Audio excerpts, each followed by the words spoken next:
देती थी। संसद हो, संसद के बाहर हो, पार्टी के या सरकार के बाद सरकार के पक्ष को रखना होता था, तो जेटली जी से बेहतर कोई प्रवक्ता मिलता नहीं था। विषयों का विश्लेषण करना, उसकी गहराई में जाना और उसकी एक एक चीज स्पष्ट कर देना, ये उनकी अद्भुत मेधा का कमाल हुआ करता था। भारतीय जनता पार्टी को खड़ा करने में जेटली जी का अतुलनीय योगदान है। 2003 में वो मध्य प्रदेश के प्रभारी थे। भारतीय जनता पार्टी की सरकार को बनाने के लिए जो काम उन्होंने किया था वो अद्भुत था। पहले कोई कल्पना नहीं करता था कि बीजेपी की सरकार हम बन जाएगी। पार्टी में हमेशा वो फैसले करते थे मेरिट के आधार पर। व्यक्तिगत संबंध मेरिट पर कभी हावी नहीं हुए।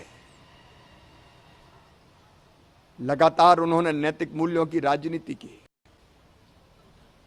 और जो काम मिला उसको अद्भुत ढंग से उन्होंने संपन्न किया। एक नहीं अनेकों स्मृतियां हैं, यादें हैं। कैंसर जैसी महाभयंकर बीमारी से जूझते हुए वो इतने फक्कड़ थे कि हमारी राष्ट्रीय चुनाव समिति की बैठकों में रात को 2-2 बजे तक बैठे, और जब वो बैठते थे तो माहौल को बहुत सरल और सहज कर देते थे। लगता ही नहीं था कि वो इतनी बड़ी बीमारी से जूझ रहे हैं। हमें उम्मीद थी कि वो मौत से लड़कर लौटेंगे।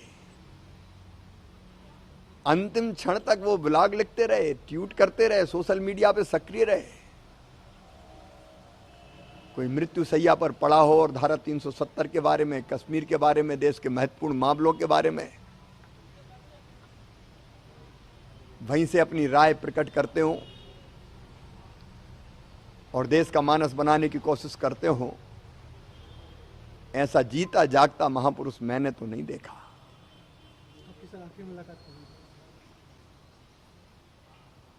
एम्स में जाने के पहले मेरी बातचीत हुई और तब उन्होंने ये जरूर कहा था कि बहुत पेनफुल प्रक्रिया है, बहुत लंबी प्रक्रिया है। जो बीमारी मुझे है तो दर्द सहना पड़ेगा, लेकिन प्रक्रिया भी बहुत लंबी है। वो तकलीफ से वाकिफ थे, सहन कर रहे थे, लेकिन तब भी हम उम्मीद करते थे कि वो लौटेंगे। मैं अस्पताल भी गया था, परिजनों से मिल के आया था, क्योंकि उनके स्वास्थ्य के लिए उचित नहीं था कि उस समय उनके पास जाया जाता। लेकिन फिर भी हम किसी चमत्कार की उम्मीद कर रहे थे कि खुद जेटली जी के लिए नहीं, देश के लिए जेटली जी रह सके। मैं उनके चरणों में प्रणाम करता हूं।